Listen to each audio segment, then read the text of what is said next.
Deuce and Mo, Deuce and Mo, they tell you what they know. Do it for Deuce and Mo, Deuce and Mo. Hey. Do it for Deuce and Mo. When it comes to the Kings, it's my favorite show. Do it for Deuce and Mo, Deuce and Mo. Hey. Do it for Deuce and Mo. When it comes to the Kings, big hopes and dreams as we cover our kings. Never cover the kingdom, but we loving our kings. And we covered your prayers as we doing our thing. Big Deuce with the pod, Lil Mo on the screen. Solo or together, still do it for team. Never switch up for $1 or revenue stream. So we always got each other, balance out the beam. Deuce and Mo, and that's the end of the theme song. Do it for Deuce and Mo. We are live! Do it for Deuce and Mo. Deuce Mason, Morgan Reagan. It's a Wednesday night. We thought, let's do a little impromptu NBA night chat because it's NBA Finals Eve. How we doing, baby? What up, Deuce? Hey, what's up, dude?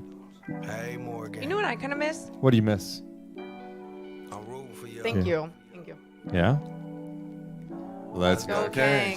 I miss your We Are Live being just like so awfully loud, where it's just like part of your soul is coming out of your body.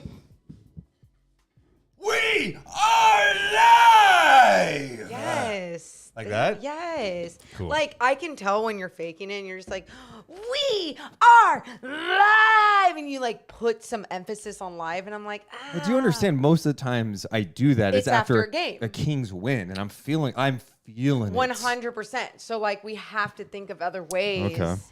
for it to be like a genuine, we are live. So the purpose of tonight's show is just to hang out and talk hoops. In fact, we're going to have some music underneath because we're just chilling. It's a Wednesday night. It's the night before the NBA Finals start. And there's excitement in the air.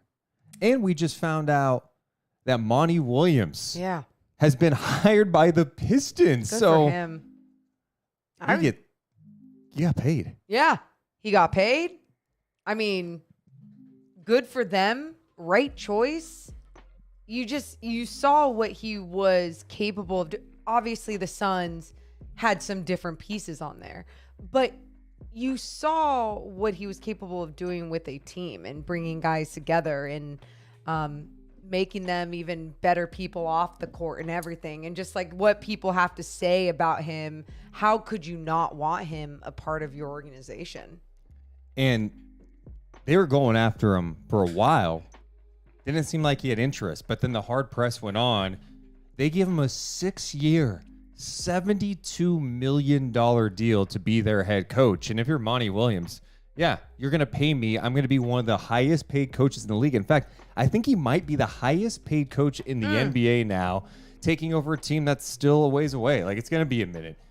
If I'm him, I want 6 years. Of course, give me the time to implement the cultural change that you really want.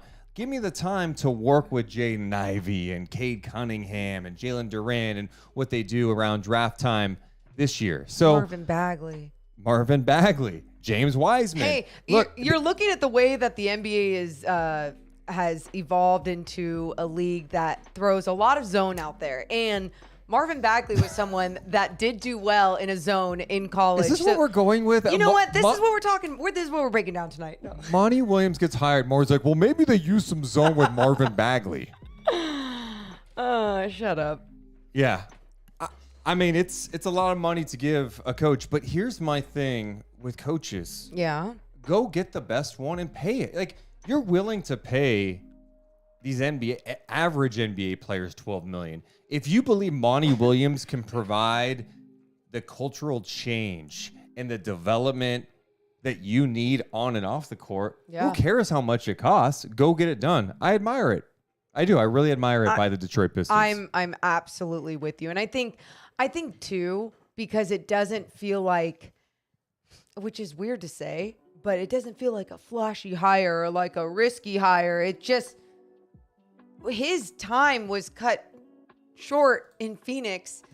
New owner syndrome, not getting the job done. They think they want to blame someone, and they wanted to blame Monty Williams. And I thought that was a huge mistake. And now he's going to get paid. And hopefully, that is like one guy I just, like one coach, not one. I root for a few coaches, Sure. but that's one of the few coaches that I truly root for on a different team if and when he has success in Detroit. And it wasn't that long ago, the Suns were a joke. Monty Williams came to town, took a minute, but remember COVID happened, and then the bubble happened. The Suns went to the bubble. A lot of people thought they shouldn't have even gone. They didn't make the playoffs, but they won all their games. And it felt like something was starting to shift. A belief was starting to come from Devin Booker in that group of like, hey, we might be able to do this. And then they had Chris Paul, and then we know what happened. They became a very competitive team in the NBA's Western Conference. And he's a great guy. Like, he's exactly the type of guy I'd want leading my team. So for the Pistons, I say it's a great hire. Great hire. You had to pay a lot of money. I don't care. You need to set the tone. When you've got young players, they need to learn the game the right way. Yes. And they need to learn how to be prepared, how to act off the court. Monty Williams, to me, is the total package. We're always talking about how things are situational for so many players and how they develop, how they grow into the player that they can be and to their highest potential. And when you're not in the right environment, it can stunt your growth. It can slow down the way that you get paid and make money in this league. And there's some promising pieces, young pieces on this Pistons roster that makes you go, yeah, I think he can do it. I think he can do it, and I think he can do a great job of it. Congrats, Monty Williams. Yeah, congrats to a great guy, a great coach. I'm checking out the chat because we're just hanging out tonight. Oh, yeah. This is not really a podcast, although we might drop this audio later to be nice to people. Hell yeah. We're just literally going to be talking some hoops and talking with all of you in the chat. Appreciate you guys being here, Tyler. I love y'all so much. Appreciate that. Sam Clark says NBA Finals Eve is better than Christmas Eve or New Year's Eve, to be honest. And you're right. In fact, I had Chat GPT write me up a little "'Twas the night before the NBA Finals." I wasn't expecting to go to it this early, but that's the perfect segue, right? Do you have some little Christmas music bells to play in the background? No. Okay. I don't. Okay. Can I just do it, or do I need Christmas music? No, but I mean, you. Okay, no, do it. So, but you put down our music? Yeah, you "'Twas the night before Christmas" over lo-fi music. Does that make any sense to you? Kinda, because it's like I'm vibing. But all right. Are you trying to ruin this moment? No. Please, chat GPT. GPT. So my prompt was write a "'Twas the night before the NBA Finals" in the style of "'Twas the night before Christmas." I said the Miami Heat will be playing the Denver Nuggets. Now, okay. Chat GPT's info is not totally updated, right? It's updated as of like 2020, late 2020, I think. So here we go. "'Twas the night before the NBA Finals, and all through the court, the players were stirring, their passion, their sport. The jerseys were hung in the lockers with care, in hopes that victory would soon be there. The fans were nestled all snug in their beds, while visions of dunks danced in their heads. And Spoelstra in his suit and Malone with his plan had just settled down for the championship to span. When out on the court there arose such a clatter that Heat and the Nuggets, it was a fierce matter. Away to the tip-off the players they flew, preparing to battle, their hearts tried and true. The moon on the breast of the hardwood below gave the luster of midday to players aglow. That's rough. When what to my wondering eyes should appear but a team full of talent, both fearless and clear. With a crafty point guard so lively and quick, I knew in a moment it must be the Heat's pick. More rapid than eagles, the dribbles they came, and they whistled and shouted and called plays by name. Now Jimmy, now Bam, now Duncan and Tyler. Oh, Goron. Oh, Precious. Oh, Nunn and Trevor. Yes. To the top of the key, to the three-point arc. Now dash away, play with your spark. As leaves that before the wild hurricane fly, when they meet with an obstacle, mount to the sky. So up to the hoop, the players they flew with the ball full of hopes and their dreams all in view. And then in a twinkling, How long is this? I heard on the floor the dribbling and passing, the fans yelling for more. As I drew in my head and was turning around, down the court hop Adebayo with a powerful rebound. Oh my God. It's almost over. Okay. I can't control it. AI runs me now. Okay. Yeah. He was dressed all in black from his head to his toe, and his muscles were bulging with strength shining through. A bundle of dunks he had flung on his back. What? And he looked like a superstar, ready to attack. His eyes, how they twinkled. His muscles, how scary. His dunks were thunderous, like a dunking canary. They really like Bam. Yeah, they do. His athletic frame and his powerful might gave hope to his team on that magical night. The Heat, oh so fiery, continued to fight while the Nuggets, determined, showed their own might. With Jokic, the Joker, and Murray so quick, the Nuggets displayed their skills with slick trick. The game was intense, with score going high. The players displayed their talent, reaching the sky. And I heard them exclaim as they dashed out of sight, "Happy NBA Finals to all, and to all a good night." Oh my God. Wow. I don't ever remember 'Twas the Night Before Christmas being that long. Yeah, it's really long, right? And then they went into full detail of Bam's body and bulging muscles instead of just like, I don't know, talking about Jokic a little bit more.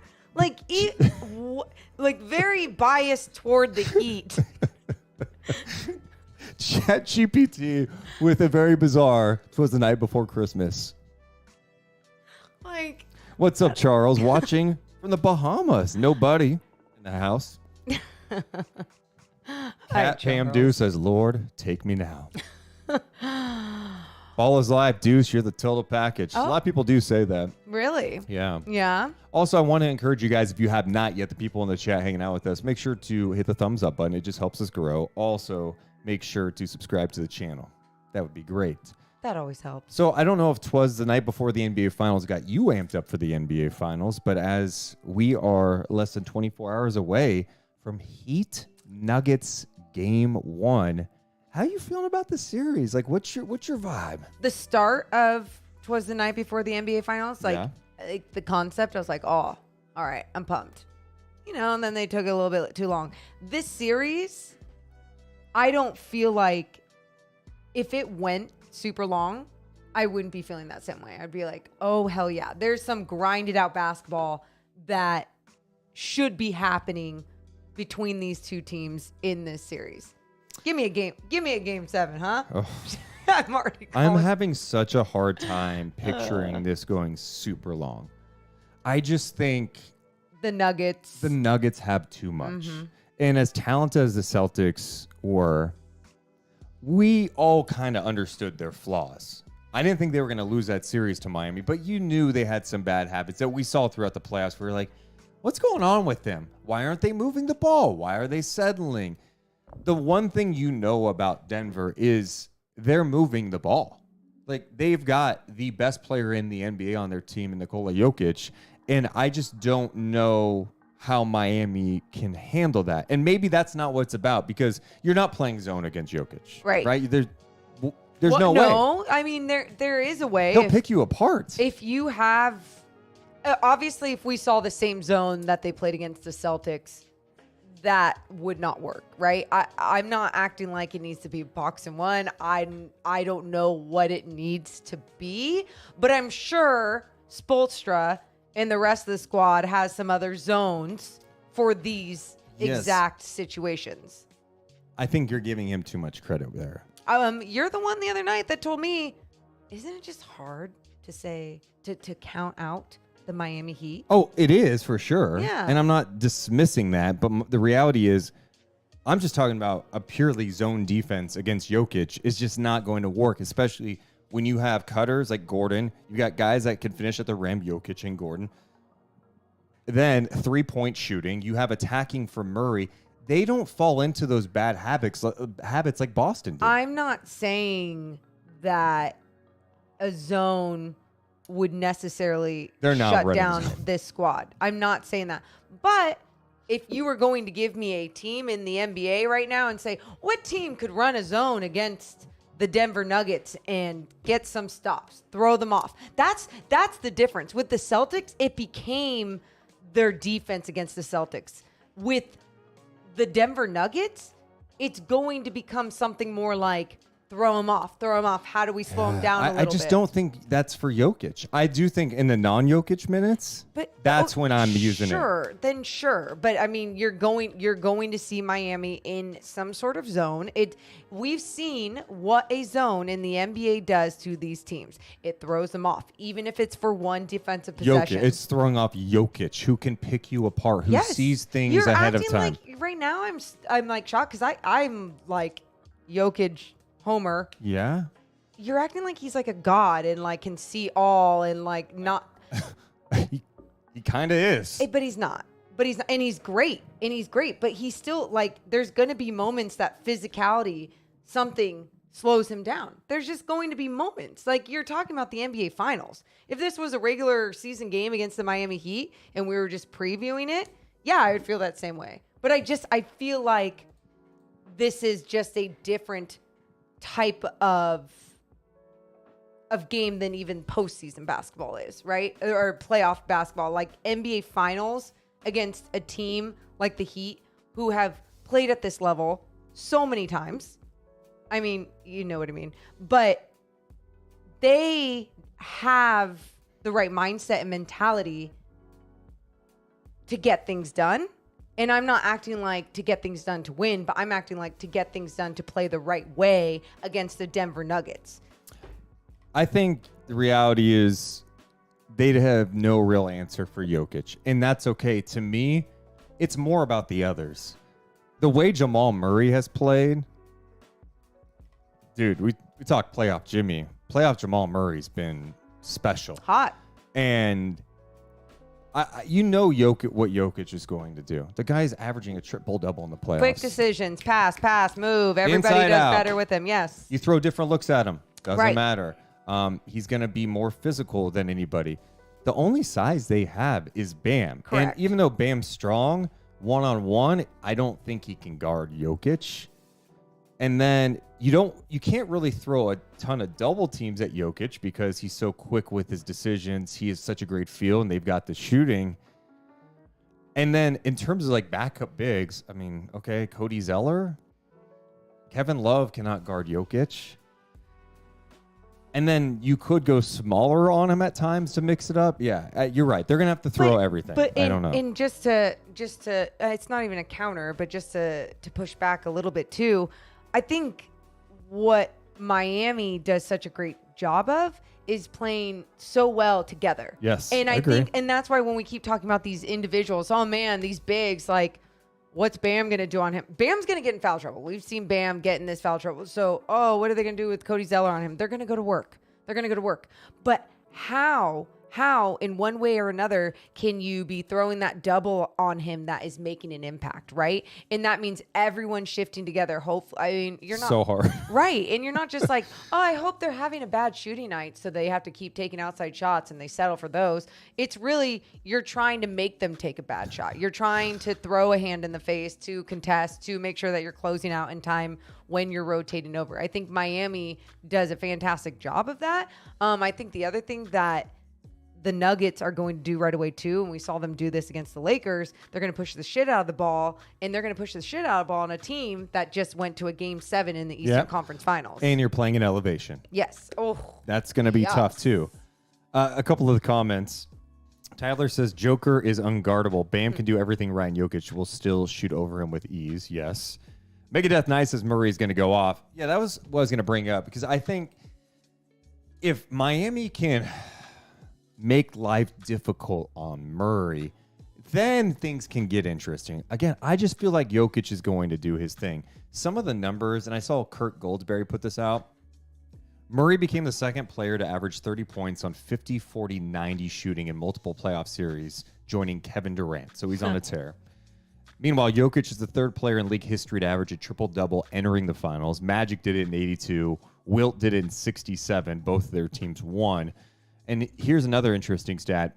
Murray and Jokic have created 24.5 points per game directly from handoffs and on-ball screens when running the plays together in these playoffs. The most by any two players in a single postseason over the past 5 years. I mean, even that, like, obviously they're doing it a lot, but they're doing it effectively. And it's I'm sure the Heat, smart defensive team, they're going to be able to slow it down, but they're not going to be able to stop it. Yeah. They're just, it's... Your point about the pace is the biggest one. And yeah. If Denver can take care of the ball, they play with pace.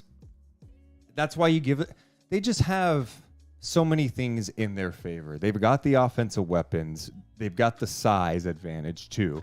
And as tough as Miami is, Aaron Gordon's a big dude. Jokic is a big dude. Porter is a big dude. Miami doesn't have a ton of size. We're not even talking about up front, just on their roster. And we saw that at times. And we saw how length could bug Miami against Boston. I love it. Serial connection. Jimmy will will himself to be 7 feet.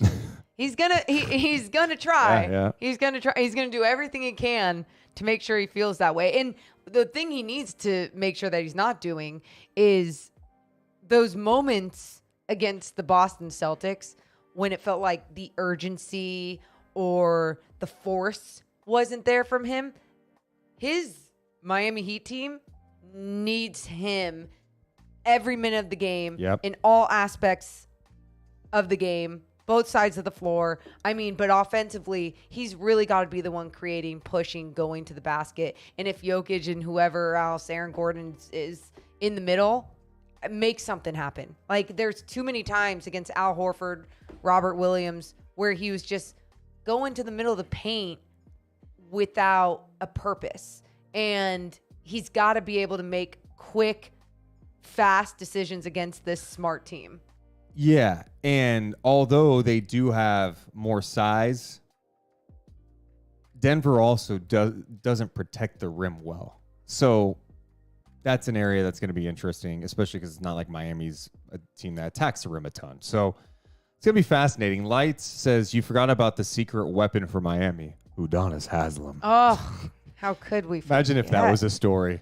Haslem comes out of nowhere. They rested him for the last 3 years to be prepared for this moment to go up against Jokic. He shuts him down, wins a championship, and walks off. Don't count it out. I mean, don't count it out, him coming on the floor for some reason. Oh, man. Do you hear the clip with Malika Andrews and Jimmy Butler today? I didn't hear it. So Malika Andrews today interviewed Jimmy Butler and asked him like why he would not touch the Eastern Conference Finals trophy. Bam tried to hand it to him during the ceremony, and Jimmy waved him off.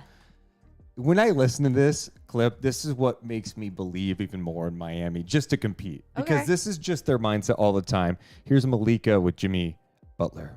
You're at center court. Bam Adebayo takes the trophy, and he offers it to you, and you say, I'll take the next one. Walk me through that. That's how I view it.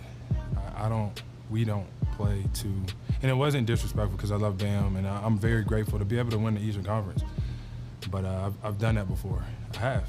I want to win an NBA championship. That's the reason why they put this squad together. I don't play for the Eastern Conference Finals MVP. I won't play for the Finals MVP. Could care less. I play for Mr. O'Brien. So when did you decide? Was it in the moment, or was it the day before? I'm not touching that. Every time I play basketball, it's the end goal, the end result that I want it to be is the championship trophy. That's it. That's it. You can take All-Stars, don't want to be a part of that anyways. You could take the All-NBA, could care less. All defense team, don't care. I really only want to win a championship. Morgan. Yeah. And you believe him when he says it. I love- That's the thing. I love that fucking guy. It's never It's for not show. It's not for show. It's never corny. You hear Jimmy Butler feel say it. that, and he means that shit. I get You chills feel it. hearing that. Yeah, dude. Yeah. No, that's a true competitor. I hope one day you can say that's a champion. That's a champion right there. I don't think it's going to be this season, but at times when you do hear those things, you go, well, he's kind of making me Believe a little bit? believe a little. Yeah. Well, I little. think he makes those guys believe. John Hollinger had a couple interesting notes in The Athletic today. If Miami wins, it would tie the 1978 Washington Bullets for the worst regular season record by an eventual champion. The Heat also would be the lowest seeded champion and the first to be outscored in the regular season. A couple other things he noted was you can't really take anything away from when these teams play during the regular season. He wrote, the first might have been Denver's best bench output of the season. They played Conchar. I think that's how you say it. He scored 15 points on 5 shots, and then Bones Highland had 16. Well, Bones isn't even there anymore. Uh-huh. The second win by Denver in February might have been more impressive, writes Hollinger. The Heat were shorthanded in the backcourt and needed 28 minutes from a 10-day contract. Jamari Bouye, we know him from the G League. Ish Smith and Thomas Bryant played big minutes off the bench. Miami got the game in the second half, holding Denver to 47 points, but couldn't quite stop Jokic. 27 points on 12 of 14 shooting. It was 112, 108. I asked you a couple days ago, I was asking you about, I was like, we got to look up everything that went down in the games in the regular season between these two teams. And again, not only because of who was playing, you just look at the type of team that the Heat were during the regular season. Yeah, it was so you can't take anything away from regular season matchups. This is the playoffs. Yeah. I love that these two teams, you could tell they respect the hell out of each other. They play the right way. It's going to be a battle, and I think it's going to be great. I know so many people are concerned about, the ratings are going to be terrible. Look, they might go down a little bit. It doesn't mean that's a bad thing. I think Jokic needs the exposure. I think the Miami Heat story is just great. I think anyone could connect with that. Yeah. I think people will love seeing Jokic on this stage with Jamal Murray. Compelling angles. There's so many compelling angles. Oh, and these two coaches have coached their teams for a long time. Yep. They've been through the ups and downs together. So I think that's cool. The other thing, too, ratings-wise, Morgan, Yeah. Game 7 between the Heat and Celtics was the most watched Eastern Conference final game ever on TNT. Whoa. Averaged 12 million viewers, peaked at 14.3 million. NBA ratings during the playoffs have shot up. I hope the final ratings are good, and I hope it's a competitive series because I think that would show that the NBA is really, really going in a great direction. That they're able to connect with fans even if the big markets aren't involved. Well, I think there is such a huge crossover with pop culture and celebrities more than ever when it comes to, there's always been the celebrity row and everything, but I feel like there's more and more, whether you want to call them B-listers or C-listers at times, there's more and more names showing up to these games and posting about it and talking about it. And it makes other people intrigued about it. Even casual people want to be a part of it. I mean, we're here in Sacramento and you think about I don't want to call them casuals around town, but there's so many people that live in Sacramento who just aren't your everyday Kings fan, but because of what was happening with this success and what it was doing to them and how it was making them feel emotionally, it was cool. They started connecting. They started becoming bigger fans and following what was going on. My whole point to this is good angles, compelling angles, good basketball.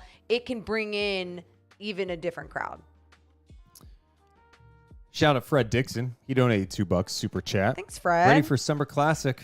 We love our Deuce and Mo. Yeah, California Classic officially back in Sacramento. It was announced today that the California Classic will be July 3rd and 5th at Golden One Center back at G1C. Last year at Chase. Where it belongs. It was so mid. Just keep it in Sacramento. And they added 2 teams, the Hornets and the Spurs. the teams with the number 1 and number 2 pick in this upcoming draft. Now, I don't think Victor's going to end up playing. I know. Because of his season in France is still going on. Yeah. And then I do think there's a chance that you'll be able to see Scoot Henderson, or if they go in a different direction at number 2 with Brandon Miller. Yeah.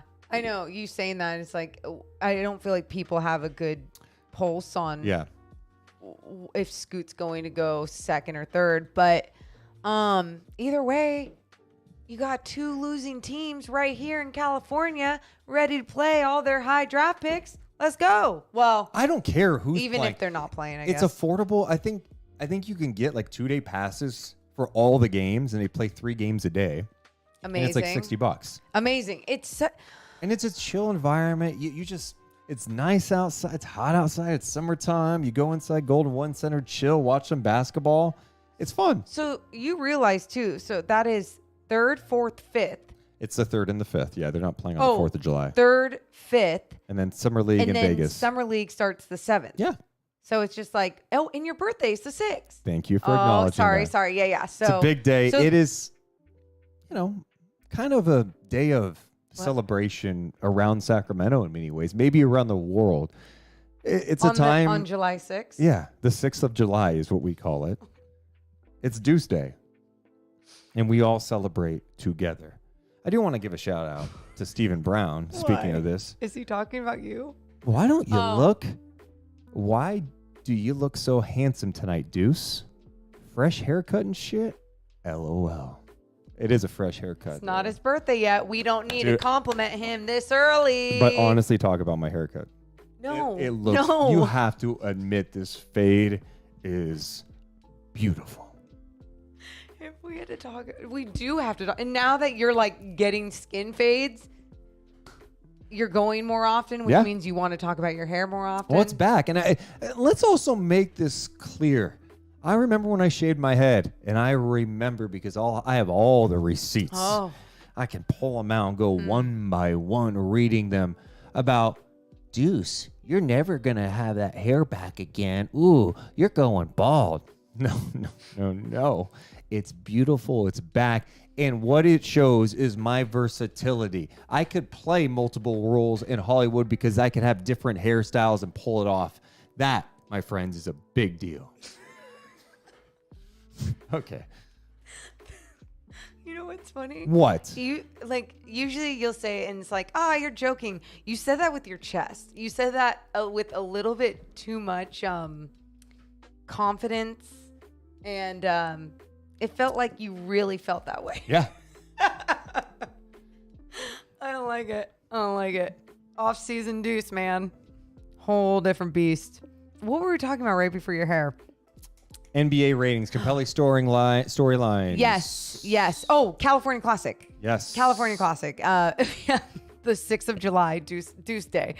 We do have an update real fast. What? Woj has some up-to-date numbers on Monty Williams' new deal with the Pistons. Wow. He's agreed to a 6-year, $78.5 million contract with the Pistons. It's the largest coaching deal in NBA history. I am so happy for Monty Williams. These coaching agents around the league are on, yes. Yeah. Time to get paid. Yep. Mike Brown's going up to the office right now. Monty McNair going, time to give me a little extra here. It's a joke, Morgan. Yeah. Okay. No. Thanks for no selling. Well, no, because I am thinking about like this. This is what you saw in the NFL with quarterbacks, and every quarterback wants to be the highest paid quarterback, but they haven't won anything. Blah blah blah blah. You know, everyone just outraged.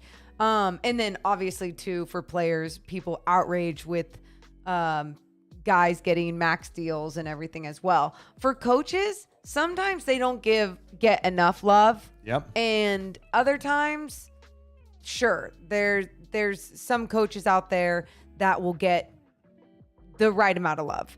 But for someone like Monty Williams, who was just fired and never won a championship with his squad, he turned things around. And he's making over $13 million a year now with the Pistons. Hey, Be an NBA coach, man. Here's the other thing. If I'm a fan Yeah. of the Pistons, I don't give a shit what they paid him. It doesn't go against the salary cap, you Yeah. know, like, and he has the resume. He has the respect around the league. He's got the respect of stars around the league. I'm all for this. Pistons have had a revolving door. You know, it's not like they've had a ton of stability at the coaching spot over the years. So to get someone who's still young, who's got something to, he's probably got a little bit of a chip on his shoulder Hell yeah, after he does. being kicked to the curb in Phoenix.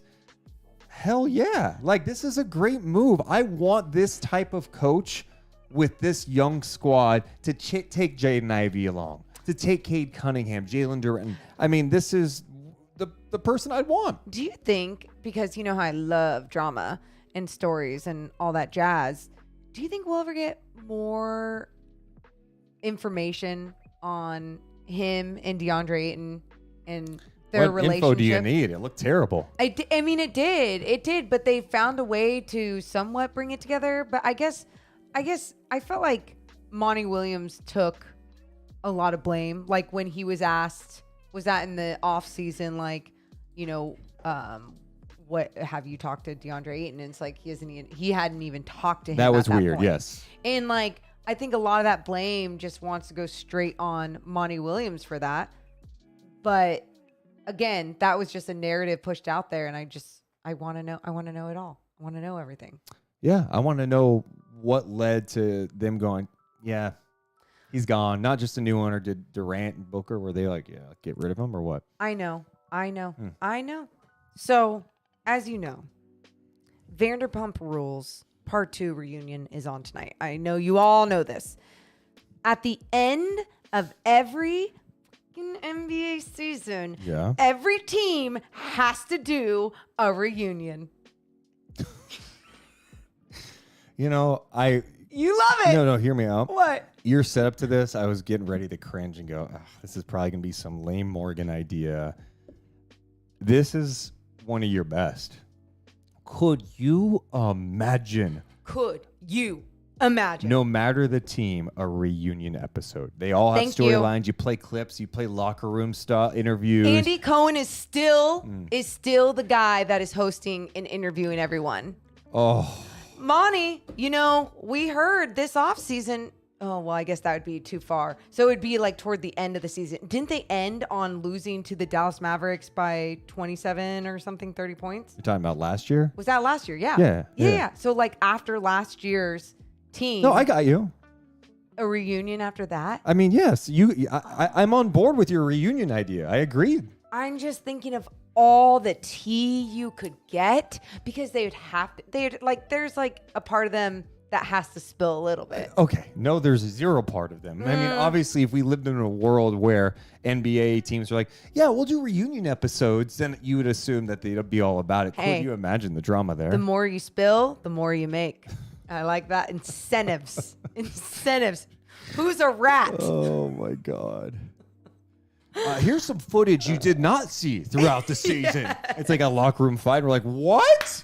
Oh my God! Think about Draymond No, and Jordan Poole. That would be the best reunion if it was the Warriors this year. Oh my God! Could you imagine everything that transpired this year and them losing? You go back, you start with what happened. Jordan Poole, Draymond Green talking about the punch. Dude, why Oh, does man. drama get me? Like I get as happy as like when I eat ice cream. Like that's the feeling I get. Yeah. Oh.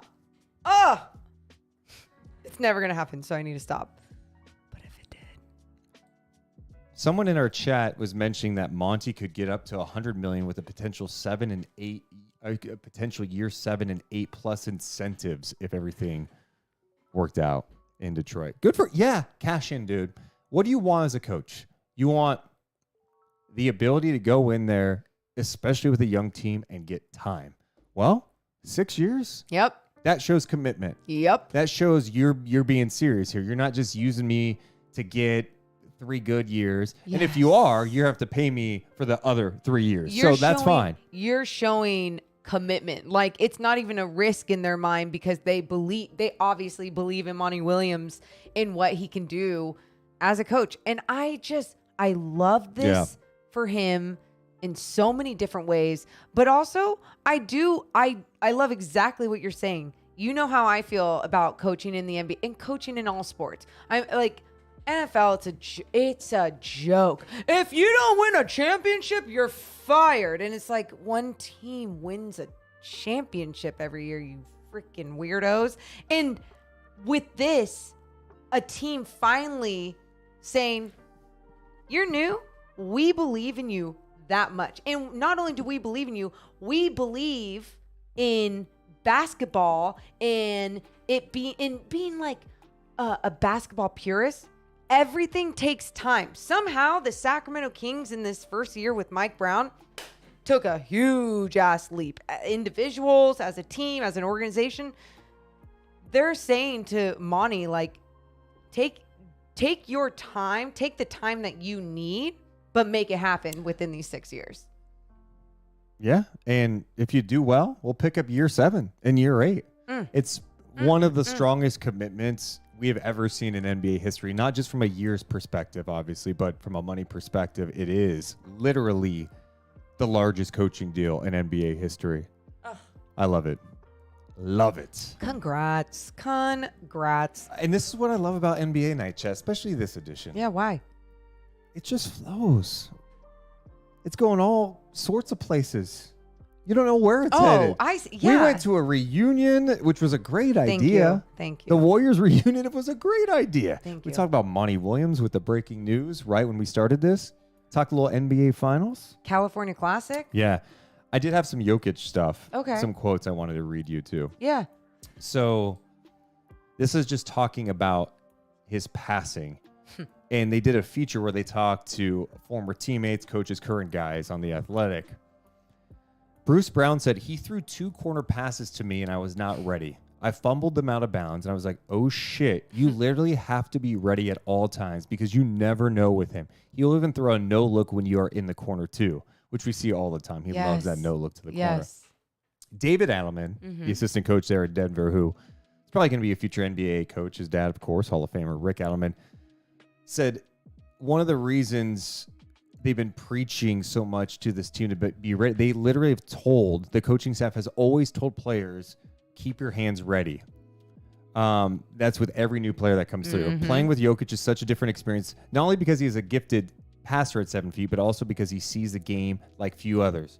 He says, yes, first day we say it, keep your hands ready. And then again in early training camp practices, a lot of NBA players are used to just playing pick and roll, and they are not used to the fact that if they are cutting, it's more than just because the coach is telling them to cut. Here with Jokic, it's like, if you cut, you're open. Yes. I imagine it's like playing with Peyton Manning. Just run your route, and you may not think you're open, but that ball is coming. Yes. No, in being able to have that mindset with a teammate, then you always know that you're running with a purpose. You know, guys will run through motions. Like, that their standard on this squad is not only because of obviously the style of basketball they want to play, but because they have such a special piece in Jokic that magic is created no matter what. I mean, think about what that does for guys in their mindsets. Yeah. Truly, like if I and knew it's fun. That exactly. You know that he's going to share it. He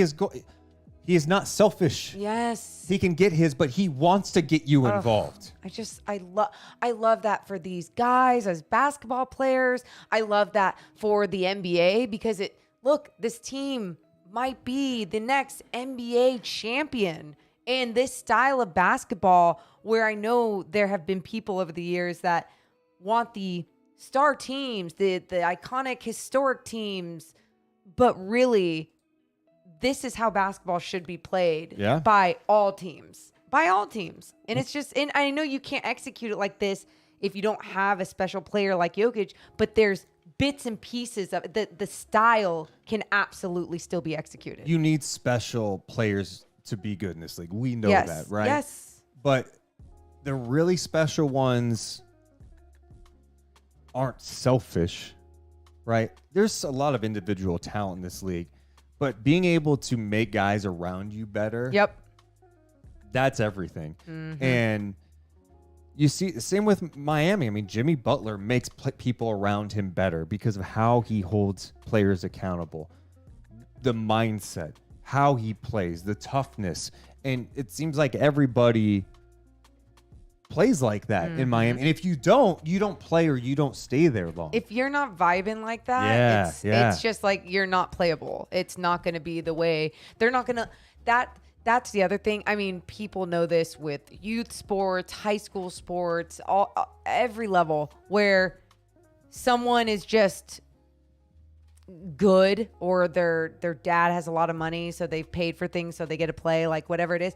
That one piece always can take down an entire squad. Yeah. Like, even if it's not a bad attitude, it's just like, oh, they're playing this type of game and we're all buying into playing this type of game, but they're going to keep playing because of politics and all these other things. So it's great to see. I love seeing that. That's what we're getting for the NBA finals. Nuggets have a lot of depth, a lot of guys who play hard too. I'm really, really excited that this is the matchup that we're going to get. And if you would have told me that before the playoffs, I don't think I would have, because I'm like, oh, Miami. But I felt that way. I love the Miami. I love this Miami team. I love their style. Yeah. And their passion. And that's why I think this, in taking a step back, going in the full circle here, this is why I think fans could connect with this. If the NBA is able to tell these stories, they will be able to connect to both of these teams and like these teams, and it won't be looked down upon as like, oh, these small market teams destroyed the ratings. I think it's going to be a great series. Yeah, that's what I'm hoping for. I just want some good basketball. I just saw Stephen Brown put Jaylen Brown needs a Jokic type. I mean, everybody needs a Jokic type, That's right? True. Like, and I guess you could say the Kings don't have a Jokic type, but if you're just talking about a passing big, now if he can keep growing off that, as he just turned 26 years old. Domas Sabonis is who I'm talking about. Just in case anyone didn't get that. But yeah, it's very, when you have a big that can do so much more, like that, for example, that one young dude that we were just talking to Bryant West about that can shoot the ball and he's super long. And I think his last name isn't Jokic, but it's like, Vukovic, Tristan Vukovic, who's projected to be like a second round guy. Yeah. Maybe. Yeah. And the only reason why I'm bringing him up is because when we were watching some of his highlights, we were just saying, oh, we see the potential because of his size and being able to shoot the ball and stretch out the floor and still could move laterally, and just like, we're just seeing this game and where these players are evolving into, especially as bigs, and just like what it can do for an entire team. Adam in the chat says, Nuggets are so good, but they're so boring. What? I don't get. Just go watch Jokic highlights. You'll see him. I was watching his passing highlights the other day, and he had behind the back, all this stuff. He had this one where he's cutting to the basket. Some guy's running right behind him, and he just gets the ball passed to him, and he just taps it back. Yeah. Taps it back. The timing. They are one of the more fun teams to watch because of Jokic, because Murray can get red hot and fire from anywhere in the floor. He can attack. Aaron Gordon has a lob threat. They move the ball. They play hard. They play with pace. I think they're not boring at all. Yeah, I agree. Yeah, I agree. Jonathan in the chat says, I miss the beam. Oh, me too. I miss the beam. You know what's funny? I'm wearing a beam-related shirt today, and I'm drinking a Beam Team beer as we say this.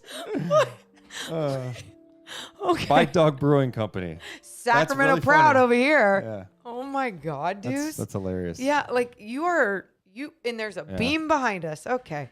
Yeah. A Manny in the chat says, you're not a fan of pure basketball if you think they're boring. Exactly. They're not boring at all. Also, to everyone watching us live, make sure to hit the thumbs up button. Make sure you're subscribed as well. We are producing content each and every day on our YouTube page. And also, you can find us on Spotify and Apple Podcast Store. Did you see what Jeff Van Gundy said about changing some rules? No. Good. I can't wait to get your real reaction. Okay. Oh my God. Okay. So Jeff Van Gundy did a conference call. The announcers do a conference call with the media before the NBA Finals. Okay. And during the conference call, which was the other night, Jeff Van Gundy was asked what he thought could be done to continue evolving with modern basketball coverage and keeping consumers engaged with the broadcast. He says one of his radical ideas is to eliminate free throws until the last 4 minutes. You don't go to line in this situation. So if you get fouled on a shooting foul, you just get the points. You don't go to the line, and you don't go to the line for technical free throws. They're just points. Your reaction to this idea? I was trying to be open-minded while listening to this. I'm like, okay, so he wants the game even faster. But I go, the free throws are such a big element of the game when it comes to, like, think about the free throws. Game 6, Jimmy Butler had to knock down 3 to go up 1. Fair. It was just such an entertaining and fantastic moment. And then for what happened on the other end too, for Derek White to still get that putback, great. But the free throws, like, I think you don't have to look at them as boring, and you can look at the technique and how people go about these things. Truly, Okay, basketball purist over here. no, seriously, like when people are not making a free throw, the number one thing people always say, how are you not making it's a free throw? Sure. And they're pro basketball players. It's just one of those things where I don't think I've been like, man, I'm looking at the clock going, my goodness. No. If they got rid of the free throws. NBA games are like 2 hours and 2:15. Like, do we want to shorten this game to an hour? Right. Like, what? How far, do you want to then get it to 15 minutes and then you want to just have it played virtually, like in a simulation? It just gets outrageous. Yes. Now, let's not be naive here. In the G League, the NBA tests rules that they're thinking about, or like going, you know what, let's just see how this works. We have this idea. Oh, we'll implement it in the G League. That's how coaches' challenges start. Well, they have a free throw rule in the G League that if you get fouled, let's say, hey, I'm going up to lay it up, you're fouled, you go to the line to shoot 2 normally. In the G League, you shoot one free throw for 2 points. Now, if you get fouled on a 3-pointer, you get one free throw, 3 points. and you go, oh, that's unbelievable. It's interesting in some ways. It is. Because it puts a lot of pressure on the free throw. I think you can look at it one way of, oh, that's easy. That's an automatic 3 points. It could be. But if you miss it. You're missing out on 3 points from an easy spot on the floor. And not only is it an easy spot on the floor, it's not contested. It's a free throw that you could have given your team 3 points for. And Deuce, there's been times I've gone back and forth on this one in the G League, and I've been like, I don't know. I guess I don't really like it. And then there's other times I love it. I love the way that the game just gets going again after. Well, I like that more than Van Gundy's idea, because with the one free throw for 2 or for 3 points, and by the way, in the final 2 minutes of the fourth quarter and in overtime, they go back to traditional rules. Yes. So they have the balance of like, okay, during these moments, we're speeding up the game. You're getting the one free throw, but crunch time, you need a bucket. Like you gotta take these free throws. Yeah. Which is challenging. I like the pressure that's on it. Uh-huh. It does make the game a little faster. It does. But at the same time, I just don't think the game of basketball that needs that many tweaks. It's a fast game. It's more fast-paced than ever. I think some people wish they had shorter timeouts. I don't think they're that long. They are longer in the playoffs, but I'm also fine with that because I want the guys getting rest. I just don't think the game length is an issue in this present time with the NBA. No, I agree. Especially now too, how arenas just keep evolving with not only their looks, but some it's amenities, right? Like if it's in Miami, it's a nightclub, but if it's in Sacramento, it's a concourse where you can see the game at all times. And although there's some weird owners out there or organizations like, for example, Chase Center, where they wanted to close all those walls, so you had to be in your seat to watch the game, it doesn't always work that way with a whole bunch of rich people that don't really actually give a shit about basketball. So Van Gundy went on talking about the free throws, saying free throws would be the first one. The first one to clean up, and then he talked about the last 4 minutes thing. He says, I don't think you want to take away free throws in the last 4 minutes of a game, but let's speed it up. The only person that likes free throws is a play-by-play announcer because they can wax poetically about some story. It's the extra point of the NBA. It serves no rational, reasonable purpose. Okay. I mean, okay. Tell me that, though. So Because here's what's irritating about it. So Shaq is the best example of this. Shaq could get to the line. Shaq was a terrible free throw shooter. Correct. So every time Shaq or every time Giannis gets fouled, we're talking about all these guys with double-digit free throws, you're just going to put 2 on the board? It's just one of those things that doesn't take that much time that we need to alter it. Don't you think, like, I don't know, as humans, we've always had fun watching a competition being played where it's like, whether, for example, darts, when someone hits not a hole in one, what is it? A bullseye? A bullseye. When you throw a dart and you go, hole in one. And like it's social, people are watching it, and then it happens and it's exciting. It's like, whoa, how close can you get? With the free throw, it's just like, hey, it's fun when the ball goes in, but it's also fun when they're missing the shot. Like I remember when Shaq would miss and what it would do. Oh my God, you think about all these arenas now and they do miss 2 free throws That's what and I'm free saying. cookies. Yeah, crumble cookies if you miss 2 in a row. Yes. Yes. Oh, I think the Aces are doing free slice if they miss twice or something. They have some pizza. I love it. Right? That's a great one. Thank you. Well, I didn't do it. But Yeah, I don't know why you thanked me for that. Thank you. Yeah, I just think it's one of those ideas that Van Gundy didn't think all the way through. And I think he's an old curmudgeon now. And I like him. I'm not taking anything away from him. I like listening to him. Although I just think as he gets older, he gets grumpier and he complains more. Oh, he complains a lot. Like this is such a old man. Like I could just see him in the middle of a game looking at his clock. I just want to get home. And it's like, if that is how you feel, if you're not enjoying it, get out of the way and let somebody else take that gig. I want someone that loves the game passionate about the game that is being played.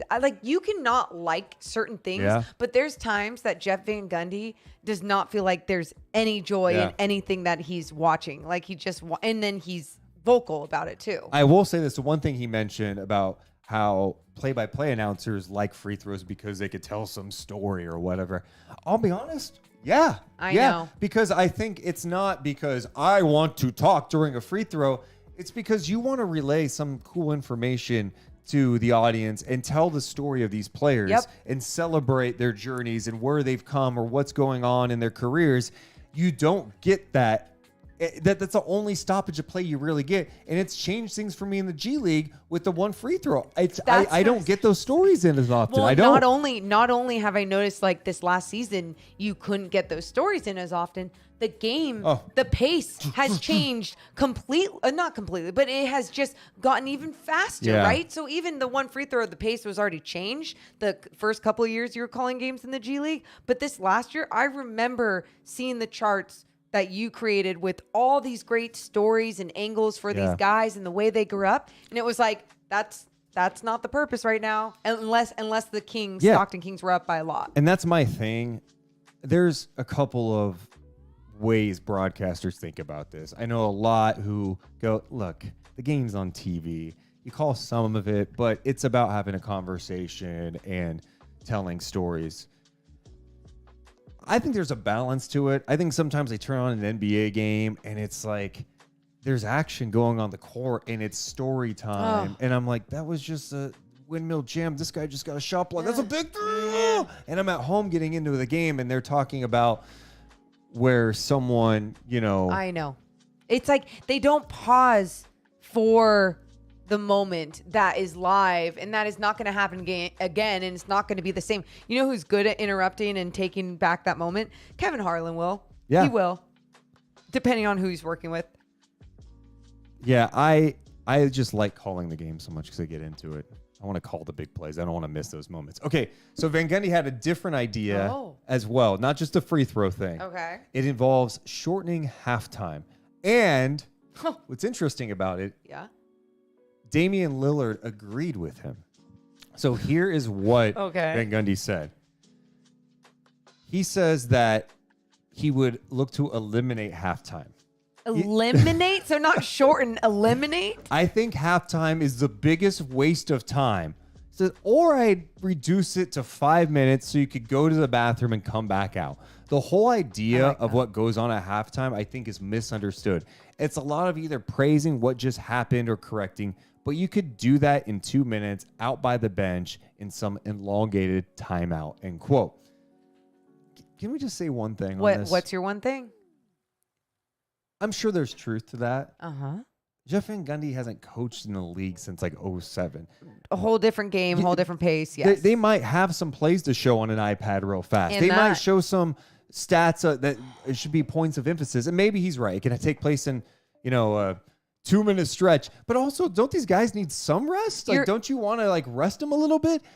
Dame Lillard did say this. He said, "I'm with them on halftime, LOL. I do not F with it." Wow. So, again, people go about their timeouts, their halftime, all differently, right? Like whether you're a player, whether you're a coach. And I think there's some people who are efficiently using every minute in a halftime, but I don't think his point is radical. I honestly think that it could make some sense, and not just to shorten the game. Here's another thing. He's talking about from a locker room standpoint, from even a halftime show that we do. I'm just going to sprinkle this in there. It's so short. yeah, you would not have a halftime show. That you can't even actually break down what the keys are for the Kings to do in the second half. What? Accurately incorrect is very correct. What? Halftime is the biggest revenue stream for some of these networks because they get every sponsor And that's it. Boom, boom. ESPN, they don't really even that's have a halftime either. They have a really short one because they do 30 second. It's more commercials than anything. That's why our show is so short, because it's just all commercials. Which I think is dumb. Right. Get a big sponsor, because look what TNT does. TNT, they go a little, I know they play spots, but I watch a TNT halftime show, and you're going to get a good chunk of game analysis where ESPN has come back 30 seconds. It's Greenberg going, "Hey, blah, blah, blah, blah, blah, blah, blah, blah, blah, blah, blah. What a half." And Stephen A goes, "Yeah, it was awesome. Let's see what they could do." And then break for 5 minutes, come back. Yeah. All right, what went wrong in the first half? And they each have 3 seconds to say something. All right, second half coming up. Well, what are we doing? It's that format is talk about something that needs to evolve. It's such a disservice to fans, and it's no, we got to get all the sponsors in there. Okay, then just don't have a commercial, or just have one longer segment then, and then have lots of commercials in the front, lots of commercials in the back or something if you had to. Also, the other thing with halftime, why you don't need to shorten it, look, it's not just for you. It's for people to go pee, to go get some food. Well, if you're the Clippers, though, if you're a Clippers fan, the most bathrooms ever will be in that building. Yeah, so halftime can be short, and you'll be fine. Steve Ballmer thought about that. And if you're really concerned about fans not being back in their seats, you have to close off concession stands or something, or close off the clubs, which you're not going to do because you make money. Yep. It's not about the game. It's not about the game. But we were talking about this watching EuroLeague playoffs. Those games move fast. Oh. Well, they also have their players were 8,000 sponsors. Yep. Love it. And they have sponsorships. That you like that? If a Kings jerseys had that meant less commercials, wear it. Oh. I mean, I'm cool with the one patch. I don't need logos everywhere. And I feel like it's going to come at some point. The WNBA does it. Dude. Leagues around the world, huge soccer teams do this. Money, it's all everything's. That's why, I think Tina brought it up earlier. She was saying something about the audience and the views and everything, and how she's shouldn't it be about the game? And it should. It sucks when it's people even have put that narrative out there. The NBA does not want it to be the Heat and the Nuggets, and I just hate that would even be said. Is if there's truth to it at all, but even if there's not, it's just what are you looking up? Well, someone in the chat was mentioning halftimes. Matthew says, "I will say that if you have NBA League Pass, they do show the halftime event in the arena, and they vary, but mostly entertaining, I think." Dude, it might be one of my favorite aspects of watching NBA League Pass. And one of my favorites is Slidek. This guy, can I just say this? Elite. How old is this man? He's not young. Yeah, click on it. Let's see. The New York Times did a piece on him a couple of years ago, and apparently he makes like $1,500 to $5,000 in appearance. The amazing Slidek, America's oldest daredevil acrobat, the death-defying towers of chair. Oh my God, I actually should play this. Let's see if I can play this without getting flagged. I probably won't get flagged. It's on his website. This guy is unbelievable. If you're an NBA fan, you don't know him. You're missing out. You're like, okay, this is ridiculous. I'm going to fast forward here. Let's see if they can actually show him. Oh, he was on America's Got Talent? I'm not surprised. Look at him balance on the top of these chairs. Yeah. Absolutely. Simon Cowell saying, absolutely incredible. Dude, oh my God, he is the man. Slidek. So, one of my League Pass favorites. Look at his charisma, the outfit, the flip. We have heard from sources that he is also a really good guy. Well, that's great. And how great is I that? got really scared when you said that. I thought you were going to say he was like, no. He is a real asshole. I'll tell you, who's a Red Panda. What a big... No, I'm kidding. Red Panda's amazing. Red Panda or Slidek? I go Slidek. They're dude. right. They're right there for me. It's close. Throwing bowls on your head while balancing on a unicycle. Slidek, he doesn't miss. No. Let's be honest. She's had some misses lately. Okay, fuck you. That's She's had some misses. It's true. There will be no Red Panda slander here. That is awful. Don't. I'm not slandering. Don't bring out the hate. Okay. If she was an NBA player, she would be. I think this would be a bad rap. I would say Russell Westbrook in his prime. I was gonna say James Harden. Oh my God, we had the vibes. That's so funny. That's so stupid. but Slidek, really quick, not only a good guy, but truly, Deuce, you say how he brings it every night.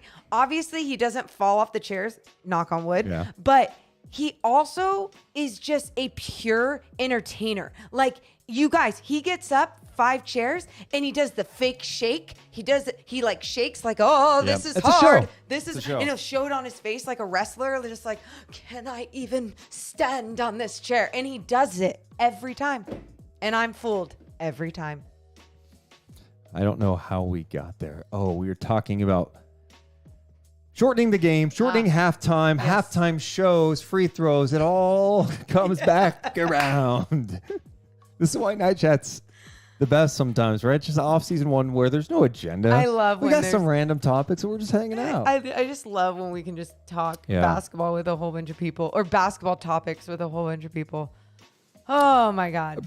Appreciate you guys hanging out with us. If you haven't yet, make sure to hit that thumbs up button. Make sure you're subscribed. Christine says yes, the chairs. That is definitely the best part of League Pass. There's some bad halftime shows too, but it's all entertaining. And sometimes I like seeing that other regional halftime shows just to see how I'm a broadcast nerd, so I like breaking down other towns. This person's really good. They're awesome. Or how they do stuff. I break down their talent, their sets. I break down all of their sets. I'm like, ugly, cheap, stupid, great. Yeah. Oh, can we get some of those lights? Let's see here. JJ Sub. So, Deuce, how does breast milk taste? Okay. This is going back to, believe it or not, this was a conversation in Discord. I know. Because of Josh Hart yesterday. Josh Hart tweeted, have y'all ever tasted y'all's significant other's breast milk? Asking for a friend. De'Aaron Fox did reply to it and said, I'm actually not surprised you asked that question less than a month in. And then I sent this, or in case of Kurt Angle chugging beer. Milk. Milk. That's milk. And people were like, oh, that's so gross. Okay, it's not that gross. It's not. And my thing... Wait. When you say it's not that gross, like the actual milk is not gross, or just like tasting your significant other's breast milk? Both. It's not that big of a deal. People acted like he was doing something disgusting. I'm like, okay, what? When you really break it down, what's more disgusting? Ooh. Breast milk from your significant other, having a little sip, or drinking cow milk Cal. Pus. Pus in the milk. Yes. Who knows what's in that? Oh no, it's bad. It's bad. It's really bad. And that's why I think it's hilarious, people that still drink just milk. A couple of years back, well, now it's, God, probably like 7 years ago, my friend Ashley had her first son. Yes. You've told me about this. And I was like, I'll try a little breast milk. Like, I just want a little sip. No. That sounds so weird when you say it like that. So I'm going to make it sound uncreepy. One of your like... How did I sound creepy? One of your closest people ever Well, growing no shit. up. I didn't just go up to a random woman and say, can I try your breast milk? Obviously, it's someone I'm close with. You don't just say that to anyone. And I remember when you were like saying like, oh yeah, I told people I tried it. Like when you told me, I'm like, oh, that's funny. Like, ha ha ha. Cause like, I know you're in this like relationship. But when you're just telling random people, I think it is. It's not that weird. I don't think it's weird. Because I don't think it's weird. I think it's weird sounding. Like well, yeah, it'd be weird. You know what I mean? It's not That's like it. she was. I didn't like latch and Oh like my sit. Like God. it wasn't like she like squeezed it into a cup. Like there was I just took a little Latch? sip. What are you? Wow, you're making it sound so like gross. perverted or so. It's not that big of a deal. Steven and Chess says it's sweet like cereal milk. Yeah, it does have some sweetness to it for sure. It definitely has sweetness. I love that you're saying that.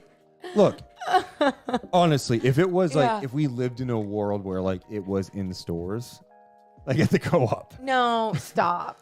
you have to choose one, that or cow's milk. Oh, I would definitely choose breast milk. Are Thank you kidding you. me? Women That's my are point. amazing. That's my point. I mean, they produce freaking milk out of their bodies. Yeah. Wait, that's so funny. Spiral Trigger X says Homelander and Mo. I forgot Homelander. Dude, that GIF was going around big time yesterday. No, I don't think it's weird to try it. I do think, now, don't get me wrong. Oh, no. It's one thing to try, but honestly, if you're like, you can't be like having a glass of your, it's like it's for your baby. It's meant for your baby. Correct. It's not meant for you to like, honey, do you mind if I have a little of that bottle of the coffee? That's when it gets weird. And who, That's when it gets who weird. in their right mind has ever even said that? I don't know. I'm applying some damn rules to this. Dude, oh my God. There's no rules. I'm just having Josh Hart's back here a little bit. Yeah, people were clowning him, making him seem all weird. Here's the There's other nothing thing. weird about He's a trying. character too. Like he just is. And so for him to tweet something out like that, again, it's also funny. Like there is comedy to it. That is why he's putting it out there. Great bit. Great bit. I don't think he was doing a bit, but yeah. I think what do you mean? What do you mean he's not? Go back to the tweet. Like it's literally. I think he's just doing a sly way of asking. Yeah. Like, is it weird that I don't think he's doing a bit? No, I don't think he's. I don't think he's asking. I think there's comedy to it. Thank you, Maury. Thanks. I'm glad you pointed that out. Yeah, so that would make it more of a bit. Yeah. And that's what I'm saying. Good bit. Great bit. Like even though he's serious, good bit. Oh my God. Deuce is the deep. That's great. You guys, that show's great. The Boys. When's that new? The Boys. Yeah, were you trying to correct me? Is it Boys or The Boys? The Boys. Okay. No, I think you're right. I just forgot. It's been so long. Okay. It's been so long. That was a great show. Spiral says, breast milk okay for toddlers, weird for teens, and back to okay as a parent. LOL. Oh my God. That's funny. I am really excited for the California Classic to come back.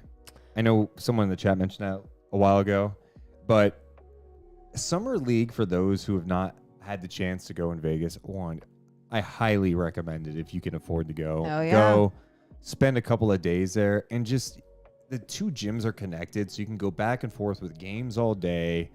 You see a ton of executives, coaches, current players. Like even last year, the entertainment we saw when like LeBron walked in and sat down and Westbrook was on the other side, like they didn't talk. Do you remember that? Yes, I remember. Yeah.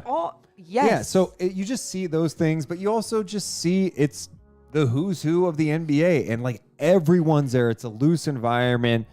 It's great sight lines. Like there's not a bad seat in the house. And so I do like the fact that they have kind of like a pre-summer league.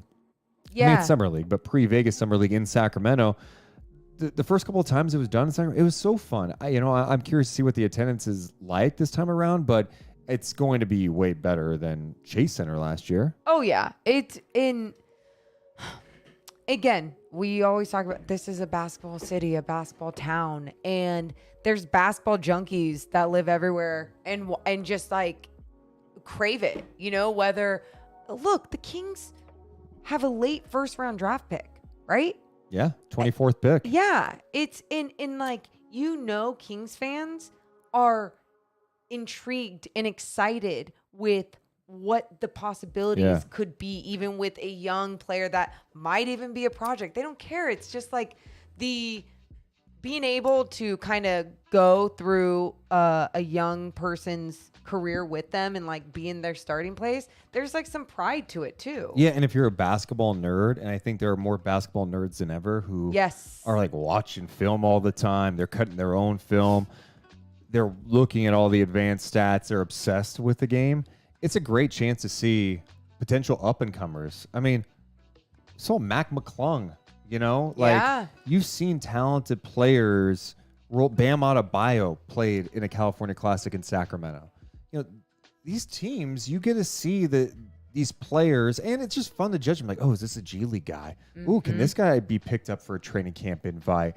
There's always some cool story in Summer League, and I'm just glad it's in Sacramento. It's great vibes. I think if you have not been to a California Classic, I highly recommend you go because it's affordable. Yep. It's right here in Sacramento. There's no you don't get mad if they lose because it's not about that. You're just watching games. You're oh my God, there's a highlight here. That was fun. Who's that guy? And that's the thing. And sometimes it's like if you wanted to get up and go and do something else, it doesn't matter what happened in the third quarter. But if you're really trying to watch these players, a lot of the better ones are obviously going to be playing in the first half of games too. Just something that like you can always look out for.